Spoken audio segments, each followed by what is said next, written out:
नमस्कार, आप देख रहे हैं डीएन एक्सक्लूसिव और मैं हूं आपके साथ अनन्या चतुर्वेदी। और आज बात करेंगे एक बड़े खुलासे की। जी हां, सरकारी अस्पतालों की जांच व्यवस्था का सच अब खुलकर सामने आ चुका है। जनता की सेहत और खजाने दोनों पर डाका डालते हुए निजी कंपनियों ने करोड़ों रुपए की वसूली की और विभागीय अधिकारियों ने आंखें मूंद ली।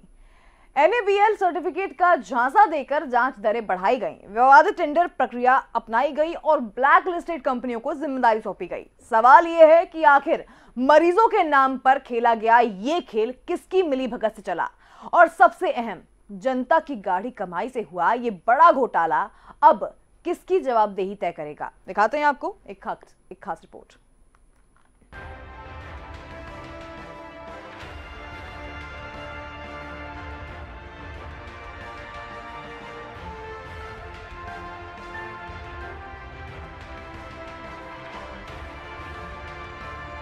जांच के नाम पर जनता से छल, अस्पतालों में घोटाले का काला सच, नियम तोड़े, खजाने पर डाला डाका, सेहत से खिलवाड़, आखिर जिम्मेदार कौन।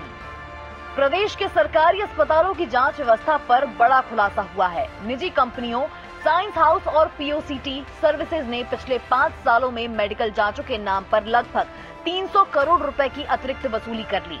सरकारी खजाने से निकली ये रकम न केवल जनता की गाढ़ी कमाई पर बोझ बनी, बल्कि स्वास्थ्य सेवाओं की पारदर्शिता पर भी गंभीर सवाल खड़े करती है। नियमों के मुताबिक यदि किसी लैब के पास NABL national accreditation board for testing and calibration laboratories का प्रमाण पत्र नहीं है तो जांच दरें कम कर ली जानी चाहिए। लेकिन सरकारी अस्पतालों की लैब्स जिनके पास ऐसा कोई प्रमाण पत्र नहीं था, वहां कंपनियों ने उल्टा 25% अधिक वसूली की, यानी मरीजों की मुफ्त जांच का खर्चा सरकार से वसूला गया और उसमें भी नियमों का उल्लंघन कर रकम बढ़ाई गई। सरकारी अस्पतालों में मेडिकल जांच का घोटाला, निजी कंपनियों ने वसूले 300 करोड़ ज्यादा, एनएबीएल सर्टिफिकेट के बिना बढ़ी जांच की दरें, विवादित टेंडर प्रक्रिया पर उठे गंभीर सवाल, ब्लैकलिस्ट कंपनियों को फिर मिला ठेका, जनता की सेहत और खजाने से खिलवाड़। साल 2019 में स्वास्थ्य विभाग ने science house medicals private limited और पीओसीटी सर्विसेज प्राइवेट लिमिटेड को 5 साल का ठेका सौंपा। 2020 से शुरू हुई इस व्यवस्था में 85 जिला अस्पतालों की करीब 70 जांचें इन्हीं कंपनियों के जिम्मे दी गई थी। लेकिन ठेका प्रक्रिया भी विवादों में घिरी रही। 3 कंपनियों ने टेंडर भरा था, मगर एक को बिना ठोस आधार के बाहर कर दिया गया। नतीजतन केवल एक बोलीदाता बचा और नियमों की अनदेखी कर उसे ही ठेका दे दिया गया, जबकि सामान्य प्रक्रिया में ऐसे हालात में टेंडर दोबारा बुलाया जाता है। 5 साल में लगभग 700 करोड़ रुपए के बिल किए पेश। सूत्रों के मुताबिक इन दोनों कंपनियों ने 5 साल में लगभग 700 करोड़ रुपए के बिल पेश किए। इसमें से करीब 300 करोड़ रुपए अतिरिक्त वसूले गए। हर जांच की लागत पर लगभग 25% अतिरिक्त भार डाला गया। गड़बड़ी सिर्फ जिला अस्पतालों तक सीमित नहीं रही, 2 मेडिकल कॉलेजों में भी कंपनियों ने काम संभाला। यहाँ नियमों के मुताबिक 71% छूट मिलनी चाहिए थी, लेकिन कंपनियों ने केवल 31% छूट दी, यानी विभाग को यहाँ भी करोड़ों का चूना लगा। मीडिया से बातचीत में कंपनियों ने दावा किया कि वे केवल टेंडर में तय दरों के मुताबिक पैसा ले रही हैं और एनएबीएल प्रमाणन कराना सरकार की जिम्मेदारी है।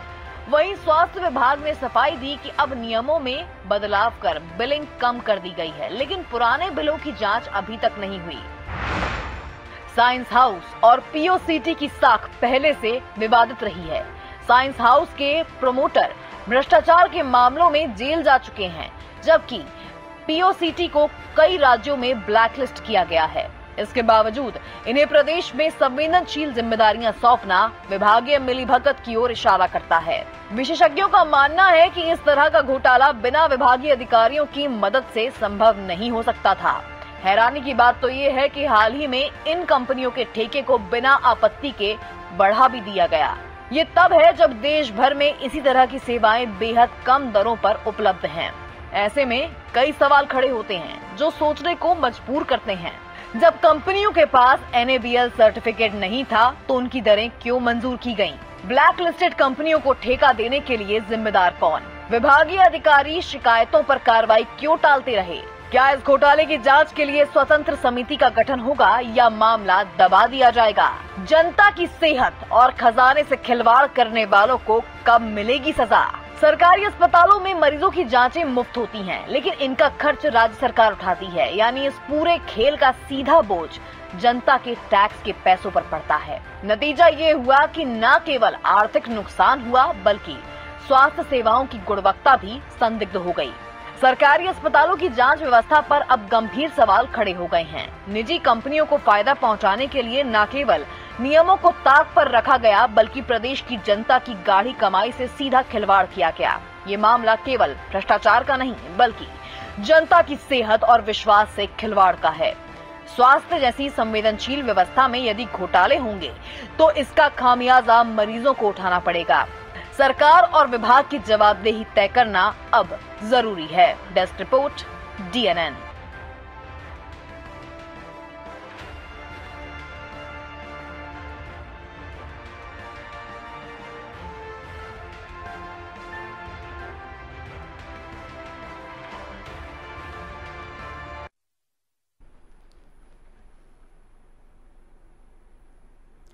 तो इस मुद्दे पर राजनीतिक पार्टियों का क्या कहना है, बीजेपी कांग्रेस के प्रवक्ताओं का क्या कहना है, वो भी आपको सुनवाते हैं। देखिए, समय समय पर स्वास्थ्य विभाग में ग्लोबली और वर्ल्ड लेवल पे भी और इंडिया लेवल पे भी और स्टेट लेवल पे भी मानदंड जो है कंपनियों के लिए तय किए जाते हैं।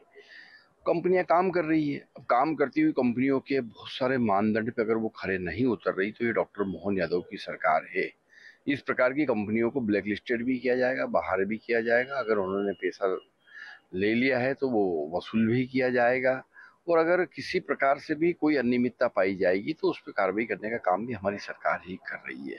लंबे समय से कोविड से लेकर अभी तक लगातार हम देख रहे हैं कि वर्ल्ड हेल्थ ऑर्गेनाइजेशन द्वारा भी समय समय पर इस प्रकार के मापदंडों को और मजबूत किया जा रहा है, अच्छा किया जा रहा है, जनहितैषी किया जा रहा है, मानवता के स्वास्थ्य के हिसाब से किया जा रहा है। अगर उसमें किसी प्रकार के मानदंड में किसी भी कंपनी में कोई भी कमी है तो उन पे कार्रवाई करके उनको ब्लैक लिस्टेड करने का काम हमारी सरकार कर रही है। देखिए, अगर इस प्रकार से कोई गड़बड़ी हुई है तो उसको निश्चित तौर पर वो जांच में सामने आएगी और ऐसे किसी भी व्यक्ति को बख्शा नहीं जाएगा, क्योंकि डॉक्टर मोहन यादव जी की सरकार है, जीरो टॉलरेंस की सरकार है।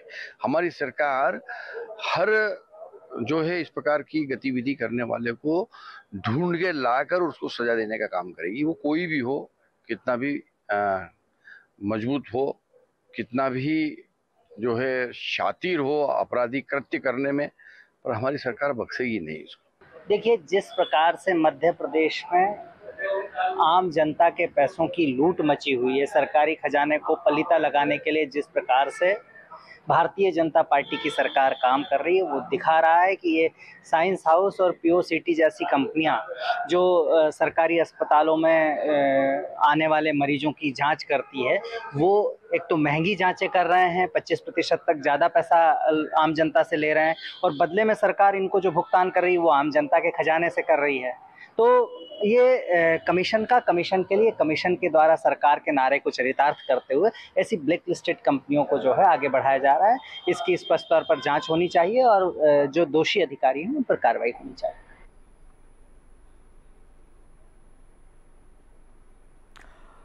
तो बिल्कुल, अब चलते हैं हमारे संवाददाता आदर्श चौरसिया के पास। आदर्श, आपसे जानेंगे कि अब जब कंपनियों के पास NABL सर्टिफिकेट नहीं था तो उनकी दरें क्यों मंजूर की गई आखिर, और साथ ही ब्लैक लिस्टेड कंपनियों को ठेका देने के लिए आखिर जिम्मेदार कौन है? देखिए, सवाल यही है आखिर, क्योंकि जिस तरह से पूरा मामला आया है और लगभग ये कोई छोटा मोटा मामला नहीं है। मध्य प्रदेश के 85 ज़िलों में इन दोनों ही कंपनियों के माध्यम से लगातार जो सुविधाएं हैं, जांच की सुविधाएं, वो प्रोवाइड की जा रही थी। और ऐसे में जो मामला है 700 करोड़ के आसपास का जो भुगतान का मामला है, जिसमें 300 करोड़ ऐसा है जो फर्जी तरीके से इन्होंने बिलिंग कर लिया है। क्योंकि अगर NABL सर्टिफिकेट इनके पास होता तो निश्चित ही तमाम तरह की दरों में अलग स्थितियां निर्मित होती, लेकिन यही झूठ की बुनियाद पर अधिकारियों से साठगांठ करके स्वास्थ्य विभाग के उन अधिकारियों को लेन देन करके ये पूरा का पूरा मामला जो है सामने आने की बात कही जा रही है। क्योंकि जिस तरह से दोनों ही कंपनियों की बात की जाए, अगर साइंस हाउस की बात की जाए या पीओ सिटी की बात की जाए, पीओ सिटी लिमिटेड है या साइंस हाउस है, साइंस हाउस को लेकर पहले भी इस तरह के मामले आए हैं। अनूपपुर में जब एक मामला आया था जहां पर जो ऑक्सीजन सिलेंडर है उसकी दरें कम थीं और उसको ज़्यादा उसमें बेच दिया गया था, लेकर आया गया था, खरीदारी की गई थी। और ऐसे में जब ये मामला पूरा उजागर हुआ था तो पिछले साल ही ईओडब्ल्यू में इसकी शिकायत हुई थी और साइंस हाउस के जो ठिकाने हैं भोपाल की, चाहे गौतम नगर की बात की जाए चाहे अन्य ठिकाने उसके किए जाए, वहाँ पर छापेमारी कार्रवाई हुई और ईओडब्ल्यू ने यहाँ पर ये जानकारी हासिल करते हुए तमाम दस्तावेज देखे जिनके माध्यम से ये पता चला कि साइंस हाउस जो कंपनी है उसने फर्जी तरीके से बिलिंग कर ये काम किया था। और ऐसे में जो तमाम सप्लाई करी थी, जांचों के लिए जो इक्विपमेंट्स दिए गए थे, इन तमाम में कहीं ना कहीं जो है हीला हवाली की गई, फर्जी तरीके से बिलिंग की गई। और उसके बाद उनके जो ऑनर्स थे, उनके जो डायरेक्टर थे, उनको यहाँ पर जेल तक की हवा खानी पड़ी थी। देखिए मेरे पास उनके नाम भी हैं अनन्या, मैं आपको बताऊंगा, जिनके खिलाफ कार्रवाई हुई थी, जिनको दोषी बनाया गया था। उसमें सोनेना तिवारी थी जो डायरेक्टर मैसर science house medical private limited की थी, जिनका एड्रेस गौतम नगर बताया गया था। उसके अलावा जितेंद्र तिवारी की यहाँ पर नाम उनका लिया गया था, अनुजा तिवारी जो एक पार्टनर थी, उसके अलावा शैलन तिवारी और महेश बाबू शर्मा, इन पांचों को भी इस मामले में पिछली साल ईओडब्ल्यू ने आरोपी बनाया था। तो ये ऑलरेडी जो कंपनी है उसके जो डायरेक्टर्स हैं वो ऑलरेडी जेल जा चुके हैं और ऐसे में इस कंपनी को जो है ठेका दिया जाना एक बार फिर से सवालिया निशान लगाता है। वहीं पीओ सिटी जो है कई राज्यों में ब्लैक लिस्टेड है क्योंकि इसी तरह के फर्जी तरीके से वो अपने बिलिंग करती है, अधिकारियों को पटा लेती है, उनको कमीशन देती है और इस तरह से मामले लगातार सामने आते हैं। तो ऐसे में एक बार फिर से मध्य प्रदेश के अंदर इन कंपनियों को स्वास्थ्य सेवाओं का जिम्मा देना कहीं ना कहीं स्वास्थ्य विभाग के अधिकारियों पे और उनकी कार्यप्रणाली पर भी सवालिया निशान उठाती है। और जिस तरह से ये पूरा मामला आया है, क्योंकि एनएबीएल अगर सर्टिफिकेट होता तो निश्चित ही सरकारी आंकड़ों पर दर जो है वो निर्धारित की जाती है और उसका पेमेंट उस हिसाब से होता, लेकिन ये सर्टिफिकेट नहीं होने के बावजूद इन कंपनियों को ठेका दे दिया जाता है और उसके बाद उसका पेमेंट भी अधिक से अधिक दरों पर कर दिया जाता है। ये सबसे बड़ा सवाल है अनन्या, और यही सवाल इस पूरे सिस्टम के ऊपर सवालिया निशान लगाता है कि आखिर वो कौन अधिकारी हैं, आखिर वो कौन से स्वास्थ्य विभाग में बैठे हुए लोग हैं जिनकी दम पर इस तरह के फर्जी तरीके से बिलिंग करने वाले या यूं कहें ब्लैक लिस्टेड और जो जिन कंपनियों के संचालक जेल गए हों, जिन पर ईओडब्ल्यू की कार्रवाइयाँ हुई हों, वो दोबारा ठेके हासिल कर लेते हैं। ऐसे में ये दोनों कंपनियां, चाहे साइंस हाउस की बात की जाए चाहे पीओ सिटी की बात की जाए, इन दोनों ही कंपनियों ने लगातार एक बार फिर से टेंडर की प्रक्रिया में हिस्सा लिया और एक बार फिर से जो है अपने नाम पर तमाम जो है सुविधाएं लेने की बात कही, टेंडर लेने की बात कही। लेकिन ये जब मामला उजागर हुआ तो इसके बाद आप देखिए लगातार प्रतिक्रियाएं सामने भी आई, चाहे बीजेपी की बात हो या कांग्रेस की बात हो। कांग्रेस लगातार इस मामले को लेकर सरकार को घेर रही है और उसका कहना है कि अभी जिस तरह से स्थितियां चल रही हैं, सरकार के अंदर कई ऐसे अधिकारी, स्वास्थ्य विभाग में कई ऐसे अधिकारी बैठे हैं जो ऐसी कंपनियों को ठेका दे रहे हैं जो ब्लैक लिस्टेड हैं, जिन पर केसेस हैं, और अच्छी कंपनियों को छोड़ दिया जा रहा है क्योंकि उन अधिकारियों को कहीं ना कहीं इन कंपनियों से फर्जी तरीके से जो बिलिंग कर रही हैं, इन कंपनियों से लाभ हो रहा है, इन कंपनियों से कमीशन प्राप्त हो रहा है, ऐसे कांग्रेस के आरोप हैं। हमने सुना यहाँ पर जिस तरह से कांग्रेस प्रवक्ता ने आरोप लगाया कि मध्य प्रदेश के अंदर इस तरह से स्थितियां बनी हुई हैं, वहीं बीजेपी भी इस मामले को मान रही है कि मध्य प्रदेश के अंदर जो सरकार है वो लगातार कार्रवाई कर रही है। हमने यहाँ पे बीजेपी प्रवक्ता को भी सुना, उन्होंने साफ तौर पर कहा कि अगर कोई भी दोषी होगा और इस तरह की बातें अगर आ रही हैं तो निश्चित ही उस पर कार्रवाई भी की जाएगी, और अगर पेमेंट ज़्यादा हुआ है या उनने फर्जी तरीके से पैसे ले लिए, जैसे इस मामले में आया है कि 300 करोड़ का जो पेमेंट है वो अतिरिक्त ले लिया गया है, तो अगर ऐसा ले लिया गया है तो उनसे वसूली भी मध्य प्रदेश की सरकार करेगी। लेकिन इस तरह से इन कंपनियां, चाहे साइंस हाउस की बात की जाए चाहे पीओ सिटी की बात की जाए, आदर्श, इस घोटाले की जांच के लिए स्वतंत्र समिति का गठन होगा क्या, और या फिर ये मामला ऐसे दबा दिया जाएगा? क्योंकि जिस तरह से इतने सालों से 5 साल से लगातार ये घोटाला चल रहा था और किसी को भनक तक नहीं लगी, अधिकारियों की मिलीभगत सामने आ रही है, इसके बाद अब इस मामले के उजागर होने के बाद क्या इसके लिए एक अलग से समिति बनाई जाएगी? देखिए, मांग तो यही है। हमने कांग्रेस से बात करी, हमने बीजेपी से बात करी, सभी का यही कहना है कि जांच होगी, क्योंकि बीजेपी भी कह रही है जांच होगी, तो जब जांच होगी तो निश्चित तौर पे उसके लिए कमेटी बनेगी। कांग्रेस इसकी मांग भी कर रही है कि कमेटी बनना चाहिए और जांच होना चाहिए कि आखिर ये हुआ क्यों, क्योंकि 2019 से 2025 तक की बात है। 19 में ठेके का प्रावधान हुआ, 20 में ठेका मिलता है, काम संचालित होना शुरू हो जाता है और ये कंपनियां मध्य प्रदेश के 85 जिला अस्पतालों में जांच सुविधाएं प्रोवाइड करना भी शुरू कर देती हैं। लेकिन और इसमें 2 मेडिकल कॉलेज भी बताए जा रहे हैं कि जिनमें इन कंपनियों का ठेका है और यहाँ पर जो मरीजों के साथ जो है उनकी जांचें की जा रही हैं। अब सबसे बड़ी बात अनन्या ये आती है, एक सवाल तो ये उठता है कि ये जो बिलिंग कर रही हैं वो तो अलग फर्जीवाड़ा है ही है। एक सवाल और उठ रहा है इसमें यहाँ पर कि क्या ये जो जांचें कर रही हैं वो सही हैं, क्योंकि कई बार ऐसा होता है कि अगर फर्जी तरीके से जांचें हो रही हैं, पुरानी मशीनों से जांचें हो रही हैं, सही तरीके के आपने उसमें जांच के लिए ठेके के लिए एम्प्लॉय ढंग के नहीं रखे हैं, तो जांचें भी प्रभावित होती हैं। आदर्श, तो ऐसा तो नहीं, ये पूरा मामला सीधा जनता की सेहत और खजाने के साथ खिलवाड़ करने को लेकर है और साथ ही इन दोषियों को अब सजा मिलना उतना ही जरूरी हो गया है, क्योंकि लगातार 5 साल से अगर ऐसे आरोप लग रहे हैं तो एक स्वतंत्र समिति का गठन भी होना चाहिए, इनकी जांच भी होनी चाहिए और जांच में कौन कौन से वो ऐसे अधिकारी हैं जिनकी वजह से ये पूरा जो घोटाला है वो संभव हो पाया, उसके ऊपर भी एक विशेष कमेटी गठित होनी चाहिए। देखिए अनन्या, साइंस हाउस कंपनी की बात करें या पीओ सिटी की बात करें, दोनों ही कंपनियां ऑलरेडी पहले से कई ब्लैक लिस्टेड हैं, कई पर केस दर्ज है और ऐसे में इन्हें दोबारा टेंडर देना और टेंडर के बाद इतना भुगतान कर देना, 700 से 750 करोड़ का ये भुगतान हुआ है, जिसमें 300 करोड़ का ये घोटाला सामने आया है, जिसमें NABL सर्टिफिकेट भी नहीं है और उसके बाद ये भुगतान हो जाता है। तो ऐसे में ये सवाल उठता है कि आखिर वो कौन से अधिकारी हैं, उन पे भी गाज गिरनी चाहिए, क्योंकि हम देखें तो ये सिर्फ किसी एक व्यक्ति का काम नहीं होता, इसके पीछे पूरी चेन होती है और जिस तरह से लगातार इन कंपनियों को ठेका मिल रहा है, तो ये सबसे बड़ी बात, जैसा आपने कहा अनन्या, कि आम जन की स्वास्थ्य सुविधा से भी जुड़ा ये मामला है, उसकी सेहत से जुड़ा मामला है। अगर जांचें गलत होती हैं तो निश्चित ही उसकी रिपोर्टें गलत आएंगी, रिपोर्टें गलत आएंगी तो उसका ट्रीटमेंट गलत होगा, उसका ट्रीटमेंट अगर इलाज गलत होगा तो उसकी सेहत पे उल्टा असर पड़ेगा। तो आम जन की जो है सेहत से तो खिलवाड़ है ही, वहीं आम जन का जो पैसा है, हम जो टैक्स का पैसा देते हैं, हम सरकार को जो पैसा देते हैं, वो पैसा इन फर्जी तरीके से इन कंपनियों को दिया जा रहा है। तो निश्चित ही इस मामले में दोनों ही दल, चाहे बीजेपी और कांग्रेस, दोनों ही दल बड़े उच्च स्तरीय जांच कमेटी जांच की मांग कर रहे हैं और कह रहे हैं कि ऐसी कंपनियों को ब्लैक लिस्टेड एक बार फिर से करना चाहिए और अगर इनसे वसूली इन्होंने करी है, इनको भुगतान किया गया है, तो उसकी वसूली भी दोबारा की जानी चाहिए। लेकिन ये हो पाती है या नहीं हो पाती, ये एक बड़ा सवाल है, क्योंकि सिस्टम में बैठे वो कौन लोग हैं जो ऐसी कंपनियों को ठेका दे रहे हैं, ऐसी कंपनियों के साथ साठगांठ कर रहे हैं, जिनके माध्यम से आम जन की सेहत से खिलवाड़ किया जा रहा है। ये एक बड़ा प्रश्न है अनन्या। बिल्कुल आदर्श, वैसे तो अगर देखा जाए सरकारी अस्पतालों में मरीजों की जांचें मुफ्त होती हैं, लेकिन इनका खर्च जो है राज्य सरकार उठाती है, यानी कि ये पूरा मामला जो है वो कहीं ना कहीं सरकार के द्वारा जो टेंडर दिया गया उसकी वजह से है। अब ऐसे में जब जांच कमेटी गठित होगी, जब ये पूरा घोटाला चल रहा था, उस दौरान 5 सालों में अलग अलग शिकायतें आई, लेकिन उसके बावजूद बार बार टेंडर एक ही कंपनी को देना, ये कहीं ना कहीं अंदर खाने की मिलीभगत को उजागर करता है कि कहीं ना कहीं अंदर भी कोई ऐसा है जो लगातार इस बात को अनदेखा कर रहा था। देखिए ना, सबसे बड़ा प्रश्न ये है कि प्रदेश के 85 जिला अस्पतालों में ये दोनों भी कंपनियां मिलके जो है इक्विपमेंट्स दे रही हैं, जांच का सामान कर रही हैं, जांच के लिए लैब चला रही हैं, तमाम तरह से इनके काम हो रहे हैं।